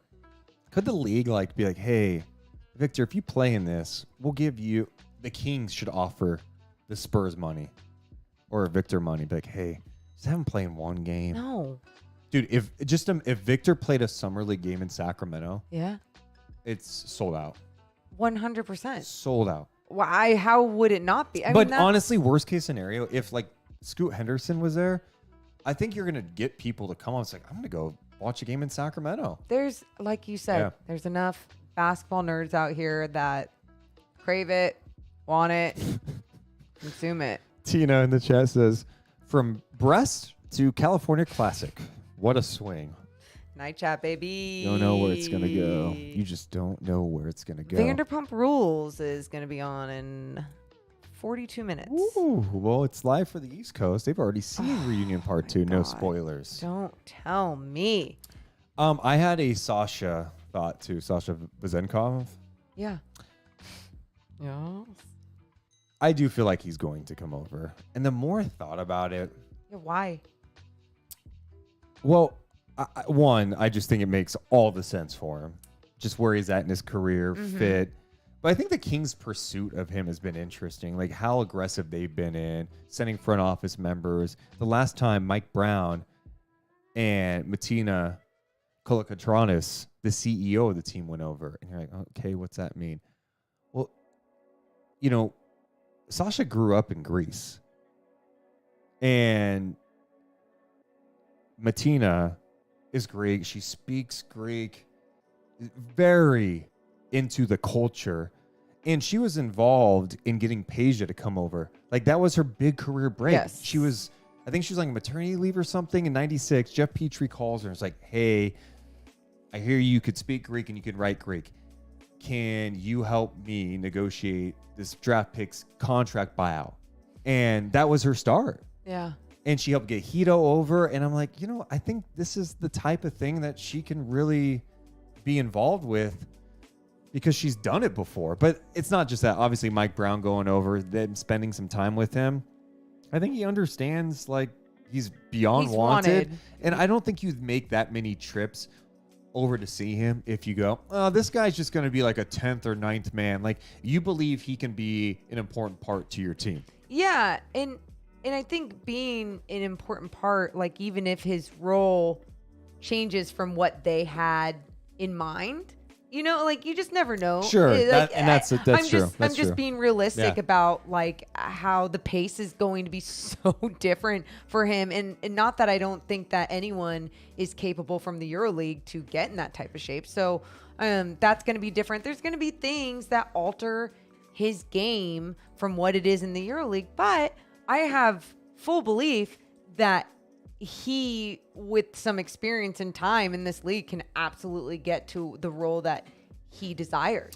It's funny hearing the mixed things or reading the mixed things in our YouTube comments from fans of Olympiacos. I had one fan mention today that their contracts, if they're getting paid like $4 or $5 million, that's what they get paid. Like the Crazy. teams pay their taxes, so that it's a full amount, Yeah. right? So it's a little more than you think, but you know, I've heard others go, you know what? His mission's not done. He takes great pride and he wants to win a championship there. So I don't know. We'll see. I'm more confident about him coming over I to like that. Sacramento Kings. Well, that makes me feel good. I'm sure you're waiting for that tonight. Can Juice make me feel more Oh, confident about man. it? I was Thanks. thinking about that for weeks now. Here's a question in the chat. Yeah. A really random one, but because it's an NBA night chat, we embrace it. Lost Shadow MC. Who's better? Austin Reaves or Josh Giddey? Josh Giddey. Wow, no hesitation. No hesitation. 100%. Yeah, Josh Giddey. I mean, I'm going Giddey too, although I'm a big fan of Austin Reaves. Yeah. And look, the other reality is if Austin played in OKC, what would that look like? Because he's not dealing with like LeBron and all that stuff. But they're just different too. Like Josh Giddey's got tremendous size, vision. yes. Reaves has a dog. But Josh Giddey's vision, it's like elite vision, and his passing is so precise, Yeah. and it's so beautiful, and it's just going to keep getting better, especially as pieces around him keep getting better. And with Austin Reaves, I love Austin Reaves though. I think you're exactly right. Yeah. In this, I think sometimes you could be like, oh, could he shine even more on a different team? No, I think what it is too that helps him shine even more, it's the same thing that we saw with Alex Caruso. What guy is willing to do? I don't mean it like this. Whatever LeBron James wants. What guy is willing to be that extra energy guy that can connect with LeBron James? Yeah. And I think Austin Reaves has done a fantastic job of filling that role of being that guy that will move without the basketball because he knows that LeBron will make smart plays to him and vice versa. And my favorite thing about Austin Reaves, he's not scared of the moment at all. For a young guy playing Confident. with the Lakers, playing with LeBron, he plays with tremendous confidence. The shot making, the rebounding, the toughness, his playmaking. I mean, Different mentality. there's going to be a lot of teams interested in him. But yeah, I do like Josh Giddey as well.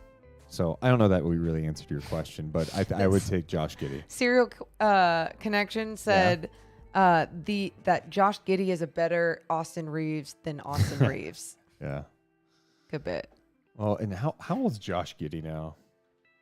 20. Is he 20?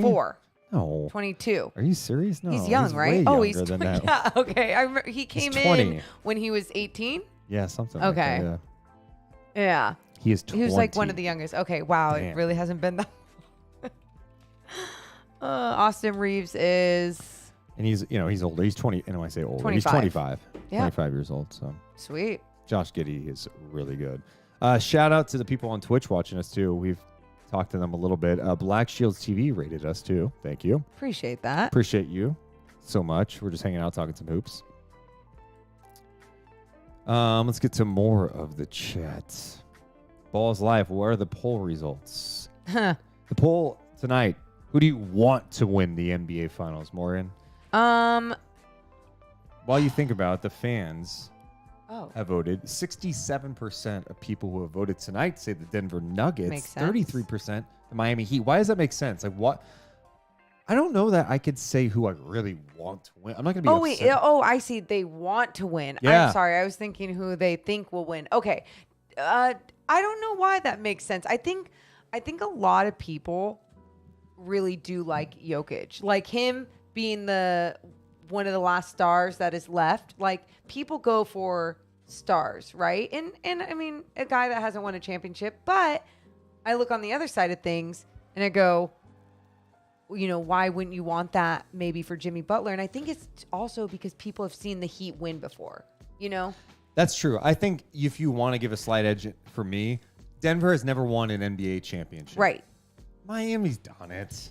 That's as that's much what I I'm want saying. Jimmy to get one, they've done it. If I were, and that's how slim it is for me. I'm going, I'll give the edge to Denver for the team I want to win just because they haven't won a championship. But you're right. Like, we really like Gabe Vincent as a person. We got to know him when he played for the Stockton Kings a little bit. And then just hearing everything about him, there's not a person on the planet who says anything bad about Gabe Vincent. He's the nicest guy. And then to see him, even for him, I'm thinking about it the other night. I'm like, he played in the NBA, or he was with the Heat in the NBA Finals in the bubble. Yes. He didn't play. Like, it wasn't like he was some big factor. Now he's like a key piece to their team playing in the NBA Finals. I just think about his journey, and I'm just so happy for that guy. So happy. And I would love for him to get a ring. You're right. Nope, you changed my mind completely. That's who I want to win. Just But Gabe Vincent. I know I've told this story, and longtime listeners will go, okay, Deuce, how many times are you going to tell this? Michael Malone, man. That guy is one of the gem of all gems. Yep. He is as real as it gets, and we got close with him when he was with Sacramento in that short time. But one of the things I appreciate so much about him is he is so real.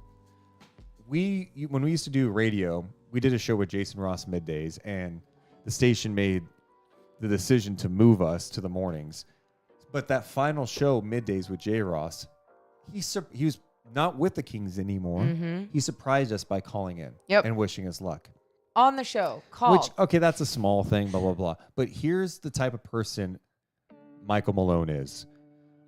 When we got fired from radio, April 1st, 2016, he sent both of us texts, long texts, that it wasn't even like, oh, it was because Michael Malone texted us. There's so many people who said nice things. But I just think about the fact that he was coaching in Denver. He took the time to text us, and it was like a really nice message about like using it as motivation, and you are great. Like, it felt real, and you're just like, dude, like, that guy could have left Sacramento, forgot people. He's coaching the Nuggets. For him to reach out like that, I was like, he is just a great person. Yes. He is a great person. Like, cared on a different level. And it was, it's really cool when you have that from someone. Now you're rooting for Denver. Then you got Jokic. So how can they got to do pull the Mean Girls and split the trophy.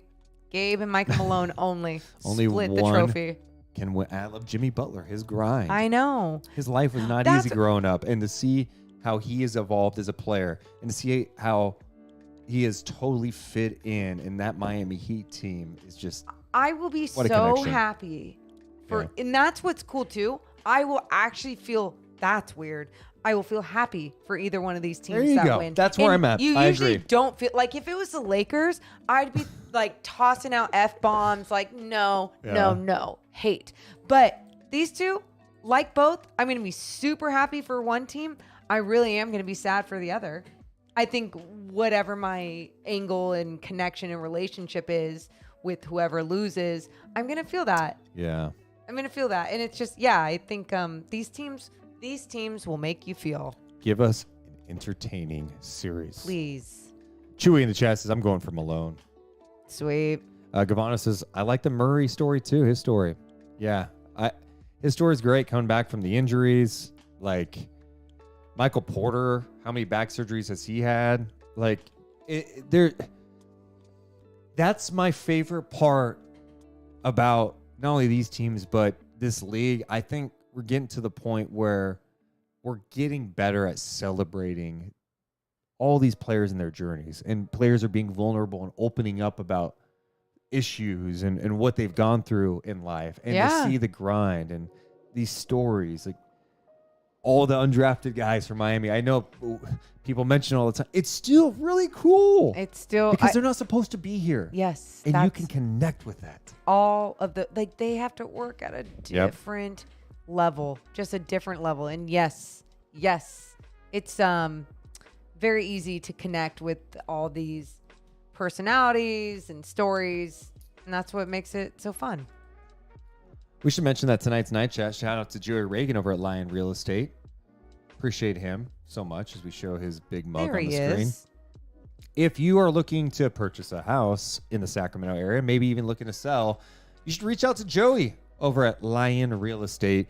He's got a great passion for Sacramento, one, and he can help you find the home of your dreams. If you recognize the last name, it's Morgan's brother, so you can trust it. Yeah, it's true. All these Reagans trying to jump on to our train. Come on now. You can hit Joey up, jreagan.golion.com. You can also give him a call or text him at 916-412-4592. That's 916-412-4592. License number 02128070. Morgan, we've had podcast listeners use Joey Reagan to purchase a house. We and have. The experiences were fantastic. Yeah. I mean, Joey's just easy to connect with. I mean, we talk about connecting with people and their stories. Joey loves connecting. So trust me, it will be so fun to buy or sell your home with him. Yeah. Chewy says, when was the last time an 8 seed won a championship? They would be the lowest seed to ever win a championship. We haven't seen anything like that. Wait, they would be the lowest seed? Yeah. I thought it was, what about the Washington Bullets? What was that? The stat I had? Yeah. Miami, if it wins, would tie the 78 Bullets for the worst regular season record. Got but the it. Heat would also be the lowest seeded champion and the first to be outscored in the regular season. Thank you. Thank you. Yeah. Bob Myers, by the way, out with the Golden State Warriors. I was listening to that press conference, got emotional, but I think it showed everything. It was Bob Myers up there with Joe Lacob, the owner of the Warriors. Mm-hmm. And it was a good kind of glimpse into Joe Lacob, and you go, oh, yeah. Okay. I get why Bob Myers might be a little burnt out right now. He said it wasn't about money. He still has full confidence. The Warriors are in a great direction. Of course, he's going to say that. I think he was completely burnt out with the emotions of everything, the highs and lows they felt from winning championships, losing guys to injuries, getting Durant, losing Durant, Draymond drama. There's been a lot he's gone over during his time with the Golden State Warriors, and he decides to step away, saying he doesn't really know what's next for him. But one thing that was mentioned in this, What? Joe Lacob during the press conference mentioned he's going to miss talking to him, and that he would talk to Bob Myers 5 to 20 times a day. Why? I don't want to talk to anyone that many times a day. And like anyone. 5 to 20? 5 to 20 3 times. max for one single human. Like, unless you're hanging out for hours, like that counts as one. Like you're at an event together. You call me more than 3 times? 5 to 20? That's Also- unhealthy. In some ways, I admire that Joe Lacob is passionate. And there's times at this, like, you felt like, oh, wow. He's like, I don't care about the new CBA. We're going to win. It doesn't matter what the new rules are, because there's some rules that are going to hurt them in the future. They're changing with the salary cap and penalties, and the Warriors jump at mid-level this year. Like, there's some things that are going to make it more challenging to keep certain teams together, prevent super teams, all of that. But he's like, I don't care. I don't care. And you're like, oh, you're feeling the intensity in this situation. And they were asking him what's next. He kind of pushed that aside. Like, oh, is it going to be Mike Dunleavy who's taking over? Lacob pushed that aside. But then he's talking about the draft coming up. And he goes, well, Bob's under contract through the 30th. So I'm going to be working him like big time here a lot. I'm going to be talking to him a lot coming up. Bob Myers gave like a look over to his wife like, yeah. Like, but I no, just think the bro. guy was burnt out so much. But in some Yeah. ways you go, look. What? Is it really that big of a problem if they're winning? I mean, if It's Bob not Myers about did, it being a Okay. problem. That's the thing. Like even I think it was Chewy said, like, relax. They have a bromance. Like leave them alone. No. Like it's mentally draining for any human. Like you can't. And sure, Deuce, it won championships. Yeah. But you know what else won I mean, having the players they had, and obviously because of the way that they helped and develop and keep people around, Steve Kerr, and try and take their team to that next level that they did get to. But it's all the things. It's not like they won because he was getting called 5 to 20 times a day. I get it. I'm just saying he's passionate. Here's the thing. Lacob is beyond annoying. He's a micromanager, but I would also say this. The guy has spent all the money to He's make things happen. Putting his money where his mouth is. Yeah. And he's that's passionate. There's some owners. Look what's happening with the Oakland A's right now, where they have like 11 wins this year. Disgusting. They're trying to get to Vegas. There's 20 people at their game. There's a fan the other night who ran on the field and security didn't even notice. Like he was like running around. No one noticed. Everyone's like, how did that happen? My point is that ownership group has been checked out and has been given the middle finger to fans for the better part of 15 to 20 years. Even the winning seasons, it wasn't because of the owners. Where with Golden State, I do admire that Joe Lacob has this crazy passion to win, even though it could be grating and push people aside. And he's going to have to deal with that. And this Warriors team has some big decisions. Steph Curry is going to be under contract, but Steve Kerr is going into the final year of his deal. Yep. Draymond has that player option. Clay is in the final year of his deal. They have this young talent that when Kuminga and Moody that you really haven't seen a ton from. They're in a weird spot. There's no denying it. Yeah, and everything that they paid Jordan Poole and just having that drama and that situation there. There's a lot of things. And Bob Myers being gone. Like, it's a lot of things. And whoever's taking over next, whoever's going to have a lot of say, whoever that might be. It sounds like it's going to be Mike Dunleavy, but I think Lacob's sons are going to be involved too. So that's what I think. Now, Mike Dunleavy, super close with Bob Myers. They're like best friends. Yeah. And Dunleavy obviously has a relationship with that organization. He was drafted by that team and the previous regime. But, that's a lot to take over. It's a lot to take over. It is a lot to take, especially with the direction that it's headed right now. I mean, you still have Steph Curry, but even the pressure to make sure you're doing the right things around Steph Curry in his final years. Don't you think they still... I feel like they'll always be relevant in the Steph years. And maybe I'm naive there, but I think they're always just going to be competitive. If Steph Curry is playing on a regular basis, you're going to be relatively solid. You'd think. I mean, he's surprised me in years that there's been... Do you want to see him end his career with the Warriors? I don't care about that, but I mean, sure. I do. You know what I mean? I think the only one that pops up for some people is if he goes to Charlotte because, of course, that's he's got a connection there. But I like the one team thing. It's so rare. It's rare. It's so rare. But I just don't want to bash people for not being on one team. And I think sometimes that's what people go to. Like, you have to ring chase. You have to hop from team to team and build big threes and whatever. I mean, like, the league has changed and evolved. And if that's what people do, like, I'm going to try and be open-minded to it. But there is something so pure about a player staying with one team. Let's talk about that for a second. When you think of Kevin Durant, what jersey do you think of? I'll probably think of OKC. Because that was first, maybe? Yeah. How weird is that? I know, that just came out of my mouth. And I'm just curious about that. Because obviously when you think of Tim Duncan, Spurs, Kobe, Lakers. You think of the Lakers, right? In some ways you think, like, okay, there's other players, though, who have been on multiple teams that like Charles Barkley. Wow, that's an interesting one. I think some would say Sixers. I think some would say Sixers, but I would say Suns. Yeah, I would say Suns. Shaq? Lakers. Shaq played on Orlando. That's where he started, LA. Then he bounced around with Miami, won a championship there. Boston, Cavs. Yep. Phoenix. How weird. Lakers. LeBron. Oh, that one's tough. Like, what's funny? I should say Cavs, but I think it's Cavs. Heat. Really? Yeah. I think it's Cavs because he started there and he went back there and won a championship. It will.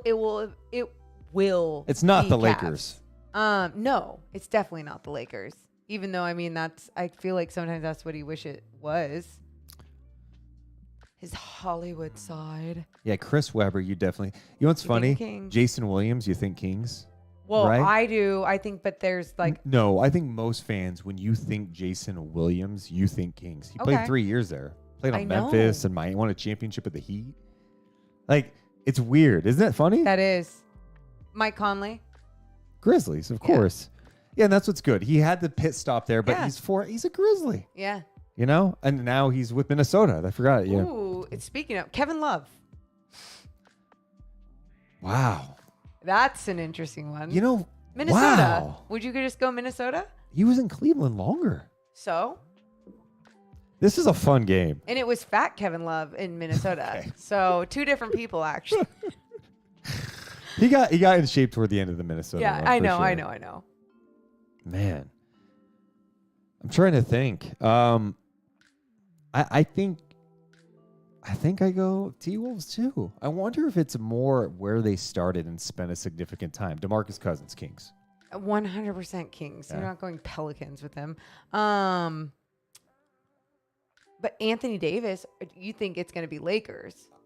I mean, It's interesting because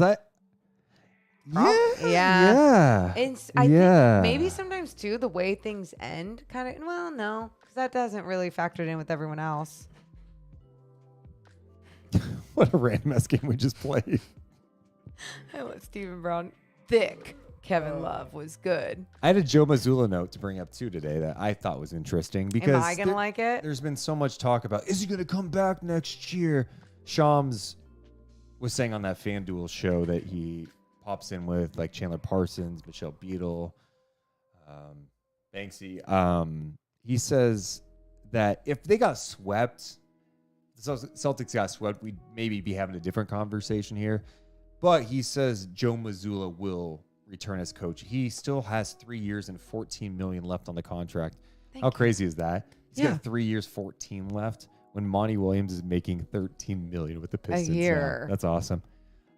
Shams also noted that they will look to add depth to the coaching staff. Apparently, there's 3 assistants right now on Mazzula's current staff that are going to end up leaving in all likelihood, going to Houston to be with Ime Udoka.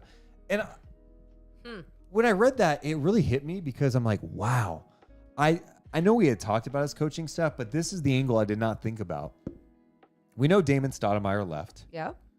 They lost Udoka, their head guy, the day before training camp. Stoudemire leaves midseason. And then you've got guys who joined the Boston Celtics to work for Ime Udoka. Correct. And now they're working for a coach that was like right next to them before that. Mm-hmm. That wasn't even Mazzula's staff. That's what I'm saying. And So- that was an angle that a lot of people brought up. Like, the good people brought up that maybe it's not just Joe Mazzula. Like, you look at his coaching staff and there's not a lot of, I don't even think it was it experienced people were saying? I think they just wanted a more stacked Yeah, well, I think coaching experience too. staff behind Joe Mazzula Yep. for someone like Joe Mazzula who is young and could really bounce off of them the right way. Exactly. And also in the chat, Gregory was mentioning they lost Will Hardy too. Will Hardy, who went to the Utah Jazz. So what a makeover. And look so at you're Joe. just trying to piece it together. Look and at him go. I think the other thing why it's such a big deal is as a coach, you want your staff because you build it in a way that a staff who can connect with players, talented and all that, but also you want a whole bunch of people you can trust. Yep. You want to feel that you guys are connected. There's no backstabbing going on. It's like you're a team. You're like a team within a team as a coaching staff. It's just as much effective when there's chemistry there. Yeah, exactly. You're hanging out with these people all the time, and it's not just about coaching well together. It's like it's personalities together. You're spending a lot of time together. Yes. I mean, and, a long time. Bouncing off different ideas and being open to one's ideas and like being able to communicate the right way. Like that's not easy for people. So he didn't have his own staff. Yeah. That's a challenge. Especially if you have some guys going, God, I signed up to work for Ime and I got to work for this guy I don't even like. Maybe they didn't have strong connection. Who knows? You don't know. So you could see why that would be a challenge for Mazzula and just from an experience standpoint. So it's going to be interesting. Gavano says, love the show, guys. Continue to take it out. Continue to take it out. Have fun. I'm not sure what that means. That's why I stopped. What? Continue to take it out. What's that mean? Like, take it all the way. Is that what that means? Why wouldn't you like? That's where my mind goes. Your mind goes to let me stop. Let me stop. Well, I'm trying to make sure because I read it. And I'm like, it doesn't make sense. Love the show, guys. Period. Continue to take it out. Have fun and have fun. I just didn't know what that one line meant. Okay. Wait. No. He wrote and have fun. So his word out was wrong. And I was just assuming. Do you get that? No, I just don't get. Continue to take. I get that, Morgan. No, look. I get it. Continue to take. Oh. That's what I'm saying. Take it. No, continue to take it and have fun. I think that's what he was saying. Is this a riddle? What the hell? Continue to take it and have fun? I don't know what. Can you? I don't. Yeah. I don't know what he's trying to say. Continue to take it out is what I got caught on. I didn't know what it meant. I'm like sitting here telling Deuce, like, how do you not know what that means when I don't Yeah, actually exactly. know what it means? My goodness. I always, it's like the same thing I do when people call me Megan. Appreciate the sub. When people just call me Megan, I just go along with it. Like I just act like, yeah, that's my name, or that's what it's supposed to say. I don't know why. And that's what I struggle with. I'm like, what does that mean? So that's why I got tripped up. I still don't understand what it means, truly. But appreciate the donation, though. Oh my God, we're totally breaking down your comment. Okay, he says, LOL, it means like be creative. Yes. It's all good. Okay. Okay, so I was on the same page. I was on the same page of what you were saying. Okay. I was open to it. I went with it. Oh my God. Like a jazz music context. Okay. Wow. Yeah. That was the vibe I got. People are listening to this going, what are they so confused about? Do they know basic English? Oh, man. Well, appreciate that. Yeah, we appreciate you guys hanging out with us tonight, too. We've been all over the place. The other question I had about Mazzula, though. What? So we talked about, he needs to hire an experienced staff. I don't know, like, if you're an experienced guy, are you excited to work with Joe Mazzula? I mean, maybe if Joe Mazzula has relationships around the league. Okay. You know, I just don't know that he has a ton of relationships around the but league. He might. That's my point. We don't know, right? Like you wouldn't think Jordy Fernandez has a whole bunch of relationships, but I'm pretty sure he does. I mean, because he's been more. I mean, Jordy's been in the league far longer, so yeah. I mean, let's look at his coaching history. But I don't think just being... He was at Fairmont State before joining the Celtics. It's Maine Red Claws. Okay. I mean... Okay. Glenville State. It's not like he's been an NBA lifer. I mean... Yeah, I guess Jordy's been in the league, the G League. I know. And I was just kind of going... My brain was just kind of going with like, yeah, the basketball world, everyone knows each other. But no, you're right. Like you being in the actual league, you're going to connect and talk to these people on the road all the time and so much more. Yes. Great point from Steven. He says, Deuce's eyebrows are growing in a bit if you turn your head sideways. Oh, yeah. You know what I think's helping me? What? I don't know. I feel like they're popping more because I don't know if that makes sense. Your hair? Maybe it's the hair. Maybe it's my skin tone right now. I've got a little more color. Oh, maybe you got a little bit more vitamin D. Yeah. Sun. I mean, I'm not so pasty right now. No. My thighs are. Why are we doing this? Look at those thighs. This whole angle is very this looks weird.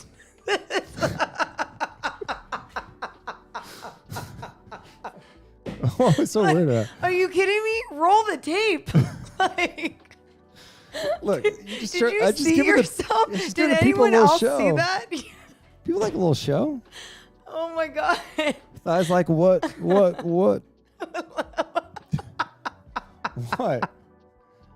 What are you laughing at? We have like slow jam music on. You put your leg up on a chair and start slapping your thigh, and my face is right here. I'm like, what is happening? I wasn't ready to see thigh. NBA night chat. There is nothing like it. Hey, Vanderpump Rules is on in 11 minutes. Yeah, this is the Vanderpump Rules pre-show. What do you want to know? No, I think to sum it up, Raquel needs to go. I have taken... I don't know. I put my foot in the Vanderpump Rules water. Like, I understand what's going on. I've seen it throughout the years. Yeah. I've been paying more attention to what's happening now. Yeah, it's a pretty insane development. I don't know how they continue on from here. It's crazy. But what I was going to say is your point of doing sports team reunions at the end of a season, it might be one of the most brilliant things ever. If you're a league that's like, Thank you. we're trying to get more eyeballs on things, all right, more attention, let's do a reunion after every year where we celebrate the good, Yeah. but we're going to get into things too. Yes. They celebrate. Imagine the Memphis Grizzlies won this year. Oh my We talk about the Golden State Warriors. Imagine the Memphis Grizzlies won. the amount people would get off their chest because they would have a platform to say it in front of others. So then if they were getting blamed for something, if they were getting the heat for something and it wasn't on them, think about Dylan Brooks like coming out there and he's like, I got blamed for all of this. And this team, this organization said I was not coming back by any, what was it? I forget the Under quote. any circumstance. Under any circumstances. God, imagine if you would have like done that cleanly and not butchered that. It would have been so smooth. You know what I mean? Well, I almost said, I was saying a different word than under any circumstances. I was saying with any. I don't know what you're trying to say. Yeah. That's why I jumped in. Well, thanks. Imagine them asking John Morant That questions. was such a dick. I knew it was. I was just giving you shit. I'm like, hey, I'm a dick. We know. It's something Jimmy Butler would do to one of his No. teammates. No. It's a fun thing, but it's also like Send me a Michelob Light and say, Yeah. hey, why'd you butcher that Exactly. joke? What were you going to say? And imagine them, like Dylan Brooks, to your point, bringing that up, going, "Yeah, I'm the scapegoat. What about this guy, John Morant? And if he did- called out John Morant. Did anyone check him for a weapon before he came to this reunion? Oh, you know, and just it's there'd super drama. be so much drama. Oh. So much drama. I'm. The Kings one would just be happy. What would be the Oh, bad yeah. thing? There'd be none. Harrison. There would be none. The questions about Harrison. Oh, no, surrounding no. Harrison. Here's what it would be. Davion, here's a question from James in Sacramento. How did you feel about not playing down the stretch late in the season? How did it make you feel that Mike Brown didn't play you in those final games against the Warriors? And then Mike Brown and sitting then, there. And then Davion deep sigh, and they go to break. Oh, yes. break, go Oh, to my break. God. You are a reality TV producer. Give me another team. Give me another team. I'll do Okay. a reunion for. Okay, let's do, oh, my God. Let's just go to the Brooklyn Nets. Who would be there? Or would you bring back Durant? You bring back. That's the other thing, too. Oh, yes. Yeah. Like, they're wearing the other jersey, but they're back. Love it. Yeah. Steve Nash back? Yes. Absolutely. That happened this season. Yes. Hey, Steve. Here's a question from Larry in Yonkers. Do you feel that Kevin Durant and James Harden are the ones who got you fired? The look around, a quick shot to Durant, quick shot to Harden, Yeah. quick shot to Simmons, back to Nash, back to Durant, break. You know what I like, though? The quick shots of Durant and Harden need to be like a different shot of, Yeah. you know, like sometimes when producers just put like a different facial expression there just to make it more yeah, dramatic. yeah. Like it's James Harden doing his, like to the camera, Yeah. you know, like his meme. Yeah, I got it. That was an okay. It's not really how it went. It was more like that he had his head in and But he rolls his eyes. yeah, not as dramatic as you just made it. So, ooh, Albert says, it's do the like that. T-Wolves Rudy Gobert and Kyle Anderson? And then like Kyle Anderson calling Kat a phony or something. Oh. And bringing back from last season, Patrick Beverly just drops in because he's there. He drops in on like so many different reunions. The Lakers would be good Oh. with Westbrook Oh. and Darvin Ham and all that stuff. Oh. Oh my God. And This they- is the idea. Is anyone listening to us? How do we create this? Are there You any- did it. You did it. Oh, stop. I'm going to reach out to an animator and try and get this done. An animator. Yeah. Like someone that can animate this. Because think about it. You can't have real people. Oh, I want this in real life, but but it's not going to happen. I like it. So we I can like make it. our own. I like it. Thank you. Why do you say that? Someone's Because going to steal that idea I already now. started it. That's a great and idea. I put a patent on it. It's been fun hanging out with you guys on NBA Finals Eve. We appreciate you guys so much. Hopefully you enjoyed the randomness of this night chat. Make sure, if you have not yet, hit that thumbs up. Make sure you're subscribed. If you're listening to the audio on Spotify or Apple Podcasts, just switch over right now and give us a 5-star review. All it does is help bring more eyes and ears to this podcast so people know what we're doing. Trying to take over the basketball world. I messed that up. Yeah, Like you did. yeah. Wow. Basketball world. Oh, good. Take- One day. Take two. Yeah, good. All right, we love you guys, but we got to go. You're all badass for being here. Have a good night.